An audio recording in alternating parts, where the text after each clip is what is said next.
In my village, we have a proverb that says, "You can never hide a goat that has horns in a bag, because the horns will always poke the bag, and they will show off." The democracy of South Africa has never been an honest democracy, because it has been founded on apartheid, it has been founded on segregation, it has been founded on disenfranchising of the Africans from their resources. The democracy of South Africa has been cotton wool on the face of the blacks, and it was sunset clauses that allowed the European and the white community to continue having access to resources, finances, which the black child never had. The industries and factories that have been established in the country have solely, to a greater percentage, been actually the colonial masters who have been running the industries here. The governments have been singing the song of employment, employment, employment.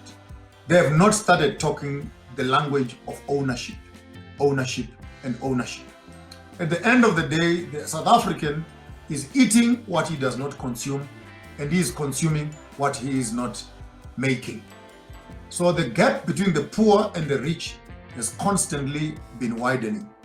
And the apartheid atrocities were not dealt with in full, like what Rwanda did, where you literally bring justice and find the people that caused the crimes and allow families to meet for reconciliation. Yes, you're right, de Klerk was never tried. Yes, you're right, P.W. Botha was never tried. And some of them even refused to come to the Truth and Reconciliation Commission. Some of them even refused to come to the commission that was set up now for corruption. And the government just folded its arms and said nothing about it. And they decided, of course, to make an example out of Jacob Zuma, which in itself, in terms of judiciary, it was a good move. But politically speaking, I think it was rather a miscalculation, because they forgot that a leader is not what politicians think. A leader is what people think. And the pot was already simmering. And let me put it in context, that COVID did not make it easy also. Because people for 1.5 years, some have not been working. Some have been retrenched. Houses are being repossessed. Cars are being repossessed. Children are not going to school. Fridges are empty. Yes, amongst the looters, you had those that were looting TVs, some were looting guns, some were looting food. I saw one old lady who was arrested. She had just stolen one bag of meal. That's all she wanted, to run home and cook a meal for her children. And you end up in a cell. So you would find that, yes, there was a criminal activity inside the whole looting story. But I strongly feel that the political environment was constantly simmering. And worse still, when a society does not own the infrastructure, when a society does not own the land, when a society does not own the facilities, they don't protect those facilities. So these big businesses and these big industries that were put into the communities, into the locations, in as much as these infrastructures were bringing resources and services closer to the people, but the people who were working in those same environments, come a day when they should vandalize those things, they felt like this mall is not our mall. It's a white man's mall. It's an Indian mall. It's not our thing. And at the end of the day, we are learning a very critical tool, that if you want to preserve a community, the community must become stakeholders in all the developments that are happening in the community. Be it a business, let the community be shareholders. Be it a mine, let the community be shareholders. We need shareholders in the diamond mines of this country. We need the community to be shareholders of platinum mines in this country. We cannot just be employees. And I think the government needs to change its language from employee language to ownership language. And this has just been an igniting matches. This has been a starting point of the real revolution that ANC went to war for. Right now, I think, to say the least, ANC has been putting ribbons on a dead donkey, hoping that it won't smell.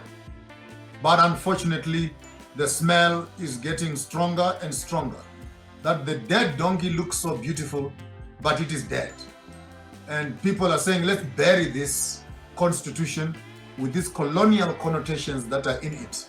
Let's come up with a constitution that recognizes indigenous people and can truly be talking empowerment, not cosmetic political empowerment, but empowerment where the community, like Dubai, every citizen is a shareholder to the oil of that country.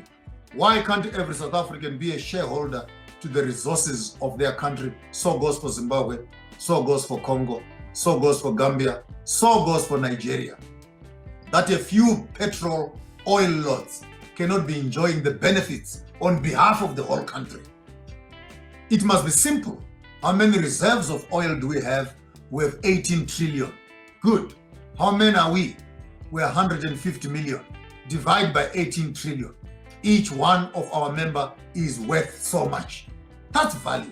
With that shareholding certificate, you can access banking, you can access education, you can withdraw from your resources. For me, that is simple. You don't need to go to school. Some people are telling me, you're crazy, Maponga. Economics does not work like that. Maybe that's the point. Through economics, we have ended up where we are. M2 squared minus 3 Bofi squared, what, parentheses do, then 2 times x minus 3b squared, it will give us x. That's the economic formula. Where are we with these economic formulas? The economic formula I know is if a man is given land, and the man is given skills to plow on his land, that man can eat. If there's a mineral on his land, and you tell the man, I'm going to be digging minerals here, you are coming in as a 30% shareholder. I will make sure that no one comes to destroy this mine because I'm also eating from it. So goes for your village. So goes for your village. So the total South African community is disenfranchised. That is a fact. 80% of the land is still in the hands of the whites. I will say this again, still in the hands of the whites. In fact, to make it louder, only 2 families in South Africa, 2 white families, are controlling the entire economy of South Africa, and those are the Oppenheimers and the Ruperts, and they are the funders of the politicians in the country. I cannot mention names for political reasons, but they are the funders of the politicians in the country. And because they are being given money, they cannot change the policies of the country. Unfortunately, when you do that, you cannot rule and govern angry, hungry people.